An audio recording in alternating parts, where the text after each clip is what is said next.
ആലപ്പുഴ ചേർത്തലയിൽ നവജാത ശിശുവിനെ കൊന്നു കുഴിച്ചു മൂടിയ വീട്ടിലിപ്പോൾ പോലീസ് എത്തിയിരിക്കുകയാണ്. അവിടെ പരിശോധന നടത്തുകയാണ്.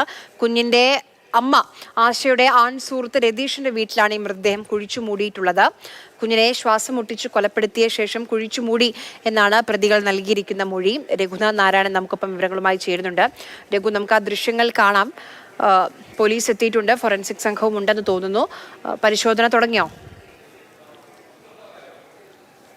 രതീഷിന്റെ വീട്ടിലാണ് അന്വേഷണ സംഘം എത്തിയിരിക്കുന്നത്. ഇരുവരും നൽകിയ മൊഴിയുടെ അടിസ്ഥാനത്തിൽ രതീഷിന്റെ വീടിന്റെ സമീപത്ത് മൃതദേഹം കുഴിച്ചിട്ടിരിക്കുന്നു എന്നുള്ളതാണ് വിവരം. അതിന്റെ അടിസ്ഥാനത്തിലാണ് രാത്രിയായിട്ടും പരിശോധനകൾ വേഗത്തിൽ തുടരാൻ വേണ്ടി തീരുമാനിച്ചിട്ടുള്ളത്. കാരണം കഴിഞ്ഞ ഒരു മാസം മുമ്പും സമാനമായ രീതിയിൽ ഒരു കുഞ്ഞിനെ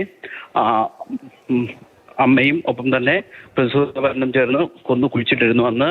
പക്ഷെ മൃതദേഹം വീണ്ടെടുക്കാൻ വൈകിയതുകൊണ്ട് കാര്യമായ ശാസ്ത്രീയ തെളിവുകൾ ഉൾപ്പെടെ പോലീസിന് ശേഖരിക്കാൻ വേണ്ടി കഴിഞ്ഞില്ല. അതിന്റെ കൂടി ഇതിന്റെ അടിസ്ഥാനത്തിലാണ് അതിവേഗത്തിൽ തന്നെ മൃതദേഹം പുറത്തെടുക്കാനുള്ളൊരു നടപടികൾ പോലീസ് ആരംഭിച്ചത്. ഇരുവരും ആദ്യഘട്ടത്തിൽ നൽകിയ മൊഴി കുഞ്ഞിനെ മറ്റൊരാൾക്ക് തൃപ്പൂണിത്തുറയിലുള്ള ദമ്പതികൾക്ക് കൈമാറി എന്നുള്ളതായിരുന്നു. എന്നാൽ പോലീസിന്റെ അന്വേഷണത്തിൽ അങ്ങനെ കൈമാറിയിട്ടില്ല എന്ന് കണ്ടെത്തുകയും തുടർന്ന് വിശദമായി ചോദ്യം ചെയ്തപ്പോഴാണ് കുഞ്ഞിനെ ശ്വാസം മുട്ടിച്ച് കൊലപ്പെടുത്തി എന്നുള്ളൊരു മൊഴി ഇരുവർ നൽകിയത്. ഇതിന്റെ അടിസ്ഥാനത്തിലാണ് ഇപ്പോൾ വീട്ടിൽ പരിശോധന നടത്തുന്നത്.